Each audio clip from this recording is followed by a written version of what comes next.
Halo teman-teman, ketemu lagi di Family Corner edisi khusus. Ya, teman-teman bisa lihat suasana hari ini berbeda sekali. Kita akan membahas tentang sebuah topik yang sangat menarik, yaitu tentang Imlek.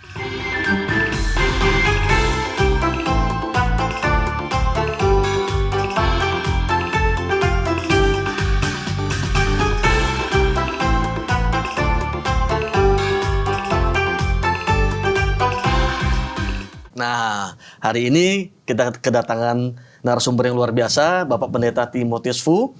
Beliau adalah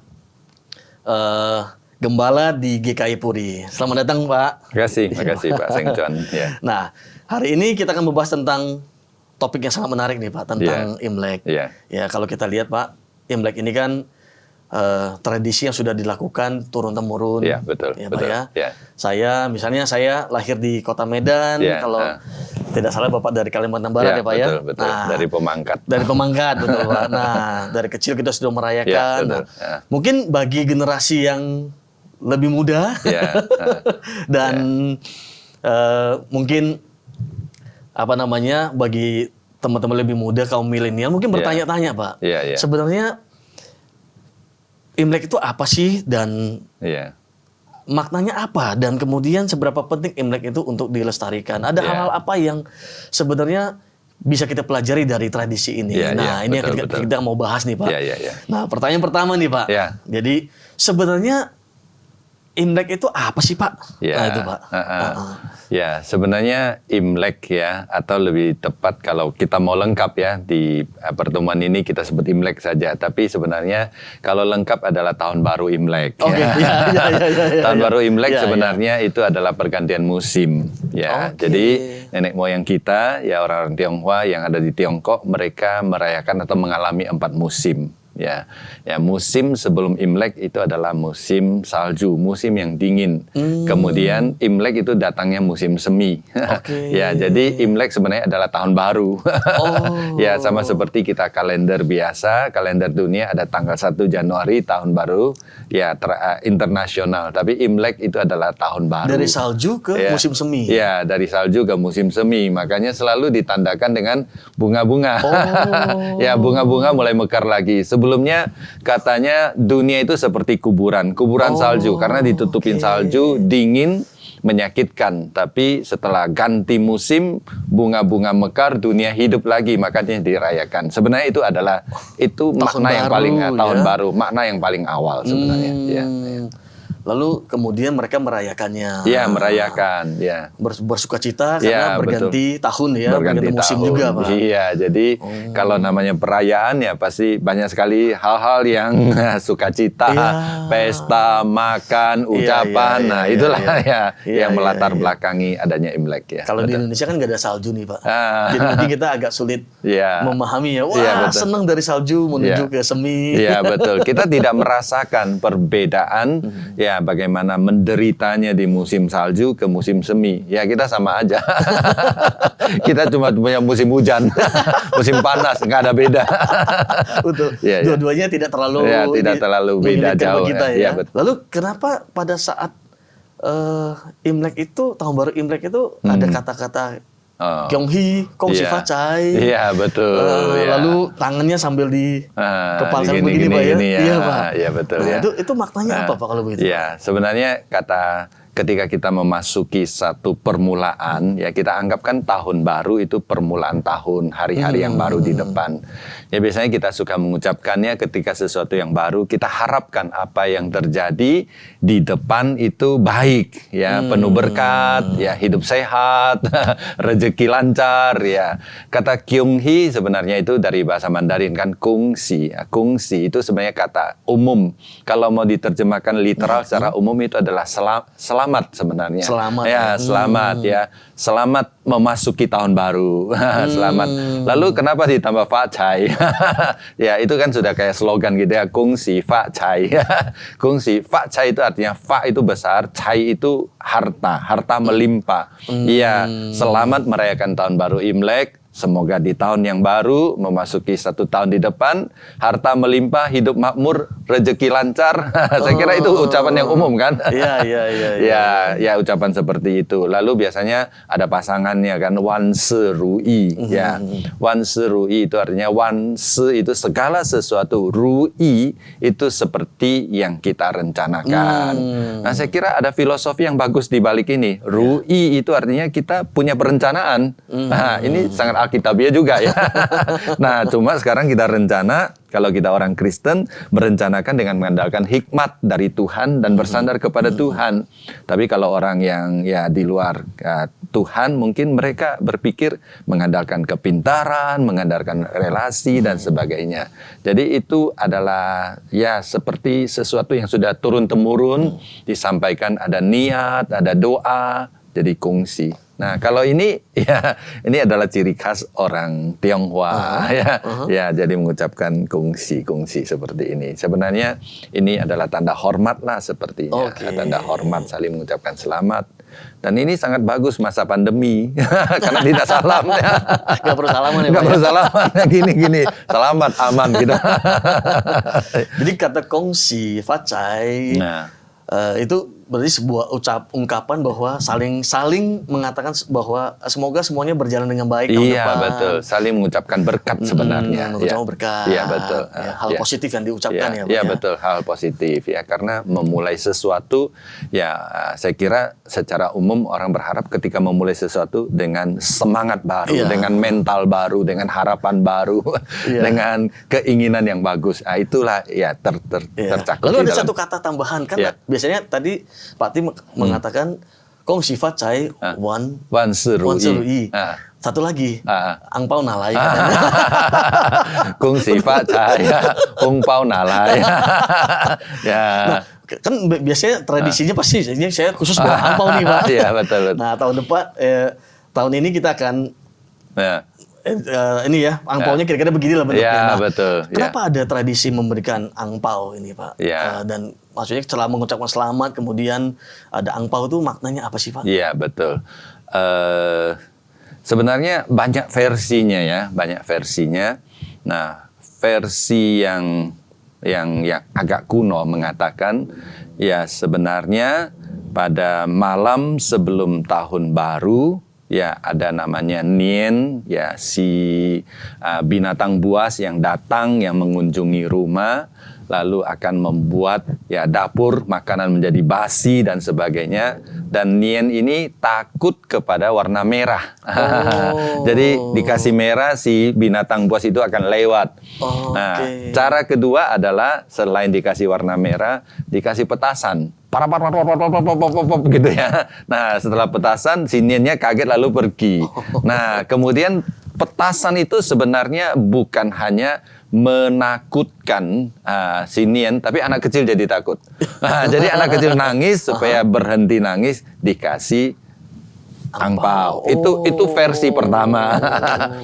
Versi kedua, ya dikatakan ya anak-anak malam tahun baru itu nggak mau tidur.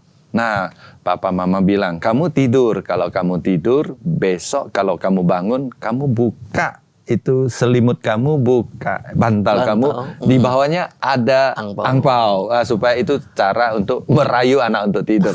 Nah, versi mana yang benar saya nggak tahu. Tapi yang jelas, ya kita maknai baru lah, kasih makna baru. Kita kasih angpau merah melambangkan sukacita. Merah melambangkan hati yang bergembira, gairah. Lalu ya di dalam ada uang. Ya banyak orang bilang ini adalah uang sebagai modal untuk memulai tahun baru. Ya jadi menjadi berkat dari generasi yang atas kepada generasi bawah. Ini modal, ini titipan. Ya jadi seperti berkat, seperti restu dari orang tua kepada anak. Nah kalau kita mau maknai sekarang, jadi aslinya itu tergantung versi mana, utara, selatan, tengah, banyak ceritanya. Banyak ceritanya, yang mana yang benar? Ya kita nggak tahu. Jadi angpau itu kalau kita maknai bekal buat yang lebih muda. Ya sebagai bekal, berkat, restu, jadi itu. Orang tua kepada anak yang lebih tua kepada yang lebih muda. Nah betul. Sekarang kan ada juga kebiasaan tradisi bahwa kalau ngasih angpau tuh nggak boleh ke yang sudah bekerja atau sudah menikah. Iya. Berarti apakah mereka nggak butuh modal lagi, Pak? Ya, ini juga sangat tergantung dengan filosofi ya, filosofi orang Chinese itu kadang-kadang mempunyai satu slogan ya, namanya itu Chen Jia Li Yue. Chen Jia itu membentuk keluarga lalu mendirikan usaha. Ya, jadi kalau semua keluarga dia dirikan keluarga lalu dia harus punya usaha. Jadi filosofinya kalau kamu sudah punya keluarga, kamu sudah punya usaha. Jadi sudah tidak perlu dikasih modal lagi seperti itu ya. Nah, tapi saya juga tidak tahu ya, budaya di daerah itu berbeda-beda. Nah, jadi saya tidak tahu dari mana asal mulanya kenapa yang sudah menikah nggak boleh diberi, lalu yang sudah bekerja nggak boleh diberi. Saya sih khawatir akal-akalan orang yang beri saja gitu ya. Waduh, ini datang sekampung ya. Habis angpau saya. Udah yang udah kerja nggak usah. Yang udah married nggak usah. Yang anak-anak saja. Itu mungkin saja bisa begitu. Tapi asal mulanya kita nggak tahu. Nggak tahu ya. Nggak tahu, tapi ya bagus juga sih. Ya, seperti itu. Dan ini kan buat orang yang sudah seperti saya sudah menikah, punya anak. Setiap kali Imlek kan sebenarnya kalau dari sisi angpau banyak tekornya nih nanti, Pak. Iya, betul. Karena kita sudah menikah, sudah punya kerjaan, nggak mungkin dapat angpau lagi. Iya, betul. Jadi kita keluar terus. Kita keluar terus, ya. Jadi berbahagia masih anak-anak ya. Masih belum bisa bekerja ya, Pak ya. Iya, betul. Imlek sukacita, Pak. Sukacita ya. Kalau kita sukacitanya berbeda ya. Iya, betul. Ya, baik. Teman-teman, kalau bicara soal Imlek, itu banyak sekali tradisi-tradisinya. Nah, kita mau coba kulik-kulik, tanya dengan Pak Tim, apa sih maknanya, filosofinya apa sih? Misalnya nih Pak, kita bicara sebelum Imlek, kan biasa kebiasaannya sebelum Imlek itu bersih-bersih rumah dulu, Pak. Dicat dulu yang bersih. Itu ada filosofi atau ada maknanya nggak sih, Pak? Kalau seperti itu, Pak? Ya, saya kira orang Tionghoa itu ya yang pertama kita sangat pragmatis ya, pragmatis. Nah, artinya tahun baru itu adalah permulaan yang baru. Untuk memulai yang baru, kita harus mempersiapkan yang baru. Ya, termasuk baju baru. Ya, rumah. Kalau rumah baru kan nggak mungkin tiap tahun ganti rumah. Ya, supaya baru, rumah dibersihkan, dicat ulang, kelihatan baru. Ya, jadi konsep baru sebenarnya.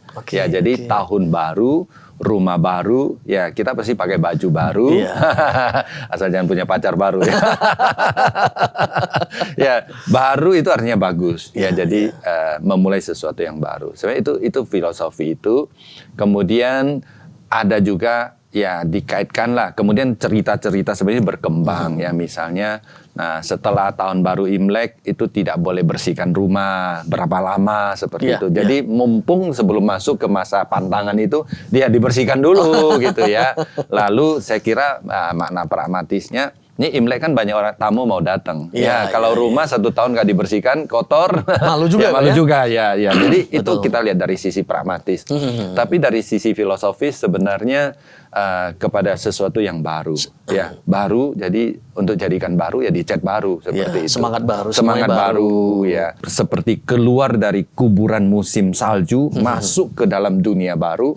Nah, semangat baru, baju baru, semua baru. Ya. Makanya ketika Imlek itu, tahun baru Imlek memang semangat sekali, Pak, biasanya, Pak. Betul, semangat. Ya, semangat.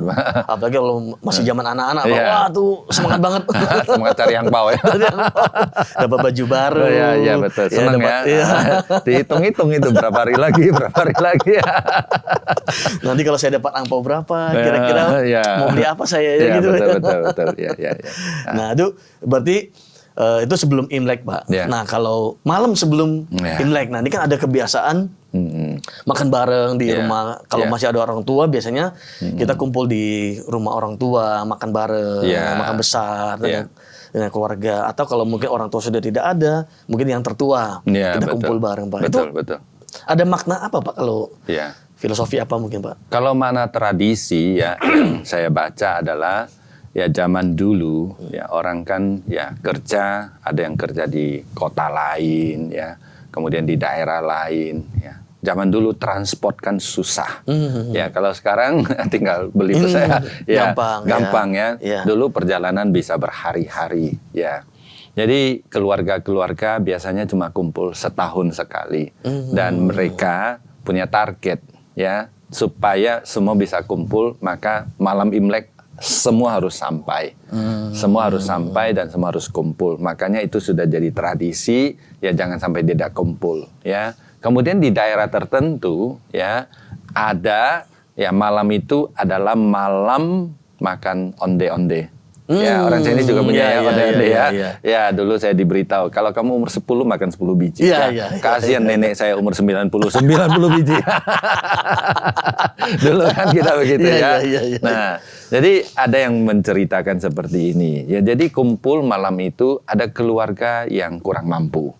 Ya, kalau keluarga mampu mungkin potong ayam, makan babi dan sebagainya. Berkumpul pesta. Nah, keluarga yang tidak mampu, mereka cuma bisa beli gandum, beli tepung. Nah, caranya adalah mereka bikin kuah, lalu dikasih jahe panas, itu kan masih dingin. Lalu sebagai bentuk persekutuan, semua bikin yang bulat-bulat lalu dimasukkan seperti itu. Itu kayak sabu-sabu seperti itu. Itu yang namanya persekutuan keluarga. Sebenarnya yang kita pelajari dari ini apa? Bukan ayamnya, bukan babinya, bukan onde-ondenya, tapi persatuan itu. Jadi kita tetap keluarga. Ya, jadi Imlek ya adalah satu masa kita konfirmasi, kita keluarga. Ya, jadi kalau kamu masih merasa keluarga, hadir. Kalau kamu nggak hadir, ya kamu masih keluarga bukan gitu ya. Diragukan, Pak. Ya, diragukan. Ya, jadi semangat seperti itu sebenarnya. Ya, kembali mengkonfirmasi kita keluarga.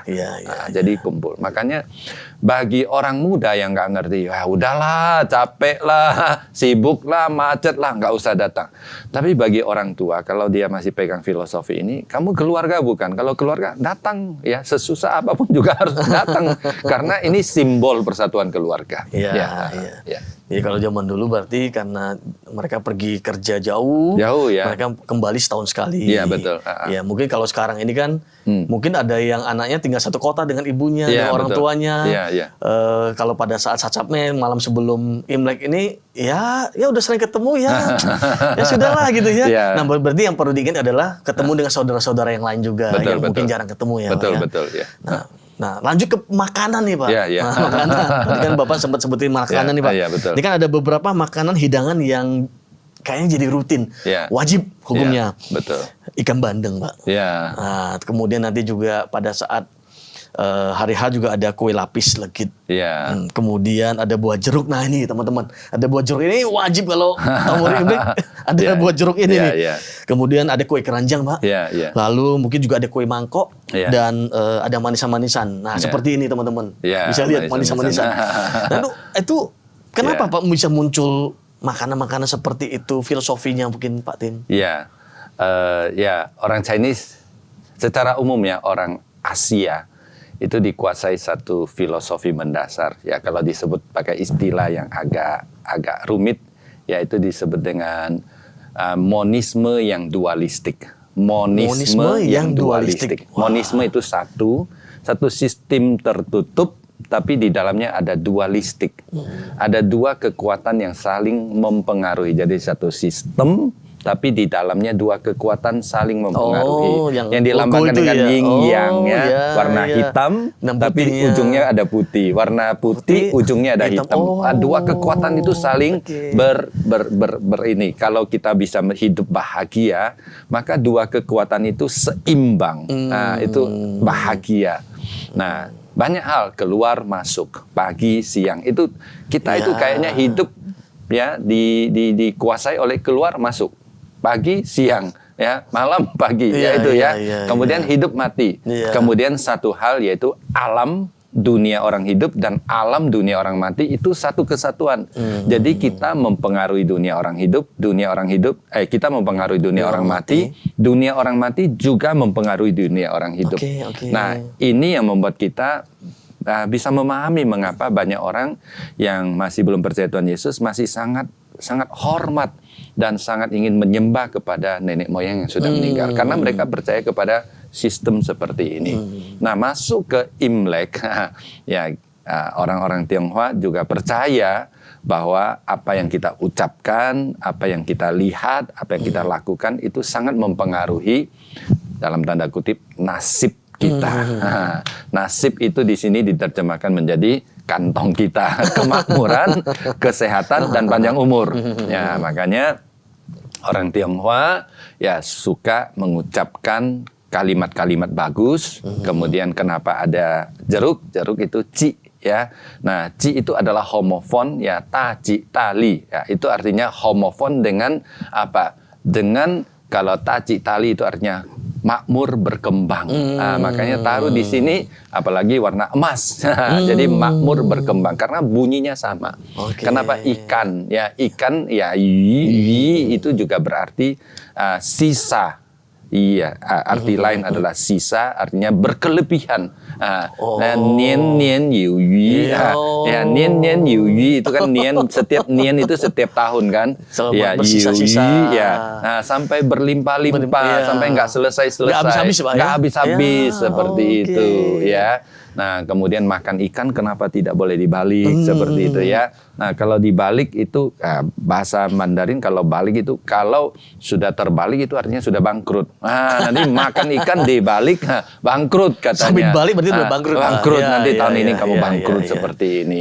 Jadi kepercayaan seperti itu apa yang kita lakukan ya kalau kita mau pakai bahasa yang sederhana itu selalu mengandung karma. Takut di karma balik. Jadi lakukan yang baik, karma baik balik. Lakukan salah, karma baik salah. Makanya ditemukan misalnya ya kenapa ada kue lapis ya. Kue lapis itu temuan terbaru sih. Yang dulu yang dulu nggak ada, dulu nggak ada kue lapis ya. Tapi belum ada. Filosofinya sama. Lapis itu artinya berlapis, berlapis, berlapis, berlapis. Ya artinya apa? Terus hidup kita itu berlapis makin tinggi, makin tinggi, makin tinggi. Bahasanya semakin makmur ya. Sebenarnya larinya ke sana. Nah, kalau kue keranjang juga, kue keranjang kan manis, manisan itu manis. Jadi supaya hidup kita jadi manis. Merasa manis terus hidupnya. Manis terus ya. Ya, ada filosofi di daerah tertentu kalau Imlek, masa Imlek itu tidak boleh minum obat karena pahit. Nanti seumur hidupku pahit. Nah, jadi termasuk di daerah tertentu ya melarang kalau kamu Imlek tidak boleh makan bubur. Iya, iya. Nah, ya padahal di Mangga Besar banyak bubur enak. Nah, bagi orang Tionghoa, bubur itu umumnya dimakan oleh orang yang susah. Jadi nggak mampu bikin nasi, bikin bubur. Jadi kalau kamu makan bubur di awal tahun, sepanjang tahun rezeki seret. Ya, jadi kita kayak bubur gitu. Bubur itu mempengaruhi. Nah, ini asalnya dari mana? Monisme yang dualistik itu tadi. Kita makan bubur, ada karmanya. Nanti karma jadi buruk kepada kita. Nah, dari semua itu sebenarnya kita bisa pelajari ya. Keinginan semua orang, termasuk orang Tionghoa, adalah ingin lancar, ingin makmur, ingin kaya, ingin sehat. Saya kira ini oke kan, orang Kristen juga boleh kan. Kita juga boleh ingin sehat, ingin lancar. Cuma ya kita bersyukur kita sudah dicerahkan oleh firman Tuhan bahwa semua itu bukan berasal dari jeruk, bukan berasal dari bubur, tapi berasal dari Tuhan. Jadi kita arahkan iman kita kepada Tuhan. Ya, boleh tetap punya pengharapan yang sama seperti itu. Jadi sebenarnya kalau makan bubur di orang pas lagi sakit, makan bubur di pas hari raya tahun baru Imlek ya sebenarnya nggak masalah. Nggak masalah, Pak ya. Ya nggak masalah. Tapi bagi orang tertentu, ya mereka selalu ngomong begitu. Percaya atau tidak percaya? Itu kalimat itu ya. Nanti kamu akan. Jadi ya mereka yang nggak ngerti ya lebih baik daripada nanti saya bangkrut ya lebih baik ikutinlah, nggak apa-apa lah, cincailah gitu ya. Ya, tapi sebenarnya banyak orang nggak ngerti filosofi di balik itu. Terus misalnya Pak, misalnya kita mengundang kan banyak misalnya ada saudara datang. Berarti demi menghargai mereka yang masih mungkin mereka masih percaya, masih melihat hal seperti yang Bapak tadi katakan. Mungkin kita bertoleransi saja, Pak ya. Betul. Saya kira nggak usah masak bubur lah, walaupun memang kita senang banget dengan bubur. Tapi khusus hari itu ya udahlah. Betul. Gitu aja, Pak. Kita tidak boleh percaya, tapi kita juga tidak boleh mentang-mentang lalu sengaja cari masalah. Itu ya. Iya, kita mau tunjukkan, wah, kalian tidak percaya saya makan bubur di depan kamu. Itu juga tidak wise. Kurang bijak. Ya, hargai juga ya. Betul. Berarti itu memang poin yang penting teman-teman, bagaimana kita juga walaupun kita tidak percaya dengan hal itu, tapi kalau ada keluarga yang ya karena kan ini memang hari raya tahun baru Imlek itu kan kebersamaan. Iya, betul. Jangan kita menghindari sesuatu yang bisa menimbulkan konflik ya Pak ya. Ya, betul. Ya. Ini menarik sekali nih Pak. Ya, kalau misalnya ya teman-teman semua yang tidak percaya mereka taruh jeruk ya, mereka beranggap berkat itu dari jeruk. Saya kira kita taruh jeruk juga nggak apa-apa. Jangan kita sengaja taruh duren di sana. Itu kan namanya orang aneh. Taruh jeruk, tapi kita ya maknanya berbeda. Ya, gitu. Karena jeruk kan memang seger ya Pak ya. Seger ya. Ya, tidak perlu kontra budaya. Tidak perlu. Betul. Biasanya kalau Imlek itu kan kalau hujan nih Pak rasanya, wah ini memang Imlek yang sempurna Pak. Kenapa Pak kok ada tradisi seperti itu Pak? Betul ya bagi orang Tionghoa kadang-kadang hujan itu berarti sumber berkat ya. Kita tahu asal mula nenek moyang kita di Tiongkok itu adalah orang agraris. Orang agraris, jadi hujan itu sebenarnya sama seperti sumber berkat karena kalau tidak hujan tanaman tidak subur. Jadi orang di sana suka hujan. Ya kalau hujan artinya ada berkat. Jadi hujan itu identik dengan berkat. Jadi ini diterjemahkan dibawa ke dalam makna rohani atau makna secara rohani lah. Jadi kalau hujan Imlek ada hujan itu artinya tanda tahun ini berkatnya lancar, penuh berkat. Jadi harap-harap hujan ya seperti itu sebenarnya. Jadi kalau di Tiongkok zaman dulu berarti kan memang setelah musim salju datang hujan itu kan kayak sesuatu yang luar biasa Pak ya. Wah ini tanaman yang tadinya mati berarti sekarang sudah bisa hidup tumbuh lagi. Karena kalau tidak ada hujan ya padi tidak bisa tumbuh. Jadi mereka mengharapkan hujan. Hujan turun seperti berkat. Jadi itu teman-teman ya. Jadi kenapa sangat mengharapkan hujan? Dan bagi kita memang agak repot sih Pak. Pas lagi Imlek kita mau keliling ke rumah saudara, hujan Pak. Nah nyambung itu Pak, menyambung pembicaraan kita. Ini kan ada tradisi kita tuh keliling ke saudara-saudara nih Pak. Untuk istilahnya kita bertamu lalu ketemu yang lebih tua. Biasanya yang paling tua dulu kita muter nanti sampai berbagi ampau. Nah budaya tradisi seperti ini dulu tuh terjadi nggak sih Pak? Maksudnya di zaman dulu atau di Tiongkok itu apakah mereka juga datang ke rumah saudara yang lebih tua dan sebagainya Pak? Iya, masih ya itu orang Tionghoa punya salah satu filosofi hierarki itu sangat penting sangat penting baik di tempat kerja, di dunia pendidikan, di keluarga saya kira sama lah tapi di orang Tiongkok itu lebih mementingkan di tempat kerja pemimpin itu sangat-sangat dihormati, dihargai. Demikian juga di dalam keluarga yang jadi kepala keluarga dihargai. Nah zaman dulu beda dengan sekarang. Kalau sekarang bentuk satu keluarga pindah punya rumah baru. Bentuk satu keluarga pindah rumah baru. Zaman dulu kan rumahnya besar-besar. Anak pertama, anak kedua, anak ketiga, anak keempat kumpul. Nah, jadi yang di luar kota pulang lalu kumpul mulailah painian kan yang paling tua ke papa mama kalau masih ada kakek dari papa dulu. Jadi ikut urutan. Setelah itu baru kalau kita punya paman yang paling bungsu ke paman yang lebih besar dan sebagainya. Itu masih sebenarnya. Nah, saya kira filosofinya itu yang muda menghormati yang tua. Jadi sama saya kira ini universal ketika kita mengunjungi rumah seseorang sebenarnya itu menunjukkan hormat kita kepada dia kan. Jadi kalau orang sudah mau kunjungi kita sebenarnya itu satu kehormatan satu kehormatan bagi kita. Jadi kita hari yang baik bulan yang baik, momen yang baik kita pergi kita kunjungi, kita ucapkan selamat, apalagi bawa angpau. Nah, lengkap dah. Lengkap. Memang berarti yang paling repot yang paling tua ya Pak ya? Ya, paling tua. Berarti rumah harus siap dengan segala macam makanan. Betul. Ya. Yang paling nggak repot yang paling muda. Karena dia tinggal mengunjungi, menikmatinya. Tapi dalam budaya tertentu, hari pertama biasanya yang kecil kunjungi yang besar. Ya. Hari kedua yang besar kunjungi yang kecil. Makanya di daerah tertentu hari pertama, hari kedua tidak open house. Itu untuk keluarga. Ya. Hari pertama yang kecil kunjungi yang besar. Bagus juga ya. Hari kedua yang besar kunjungi yang kecil. Nah, hari ketiga baru untuk tamu. Iya. Jadi berarti memang sama-sama repot, Pak. Iya, sama-sama repot.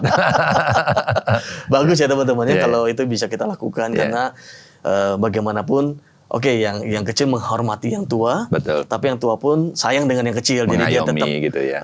Mengunjungi, mungkin ada sesuatu yang perlu diperhatikan. Ya. Pak, saya ingat nih Pak Tim, ketika kakek saya masih ada, kakek saya itu dulu dari papa saya itu dari Tiongkok datang ke Indonesia, kemudian pada saat Imlek. Sebelum dapat angpau kami harus kasih teh dulu Pak. Nah, tapi memang hanya dengan kakek ini yang seperti itu, yang lain sih enggak Pak. Itu budaya apa Pak? Kalau harus Kyonghi dulu kasih teh dulu, Akong Kyonghi misalnya begitu baru dikasih angpau. Itu kenapa ada teh Pak di sana?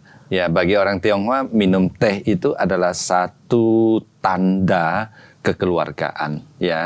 Jadi biasanya merit kan ada minum teh kan.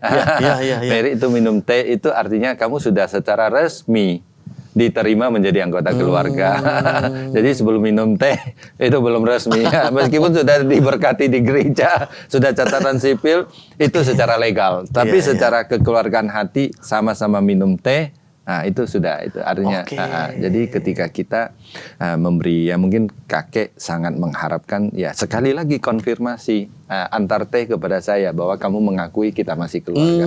Ya, sebenarnya unsur kekeluargaan ya orang Tionghoa itu sangat penting. Kita masih keluarga. Ya, jadi kita masih keluarga minum teh bersama. Jadi teh itu simbolnya adalah kekeluargaan ya. Ada yang menafsirkan begini, dari satu teko yang sama, kemudian dituangkan ke gelas ini, kita minum dari sumber yang sama. Jadi kita sudah satu keluarga. Jadi kalau makan di restoran itu kenapa minumnya dengan teko itu Pak ya, dituangin ya? Ya betul. Nah, itu artinya kita keluarga. Jadi kalau orang-orang Tionghoa zaman dulu sudah diajak dan sudah mau minum teh bersama, artinya masalah sudah selesai. Sudah keluarga. Jadi teh bukan hanya sehat tapi keluarga juga kekeluargaan. Jadi kalau ada yang nggak mau minum teh berarti dia tunggu dulu. Entar dulu ada masalah apa ini? Masalah apa? Dia tunggu dulu, selesai dulu baru saya minum. Oke, menarik Pak Tim.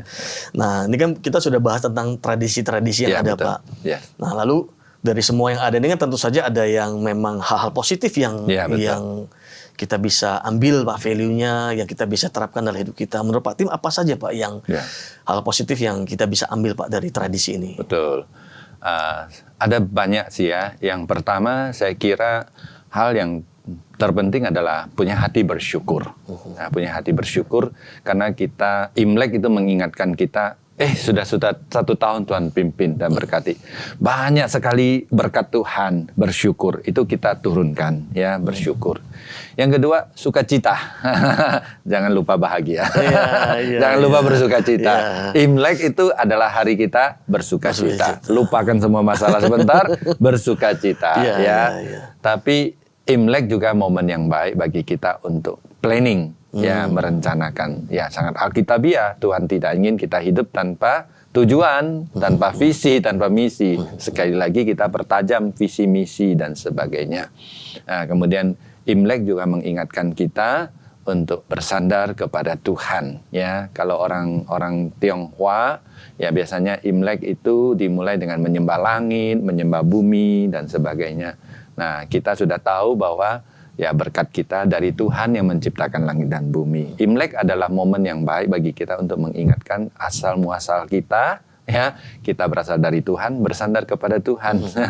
Lalu satu lagi, ya Imlek adalah momen yang baik bagi kita untuk meningkatkan ikatan keluarga kita. Ya, kayak mobil ya, skrup itu bisa longgar ya, bisa ini sudah lama tidak itu.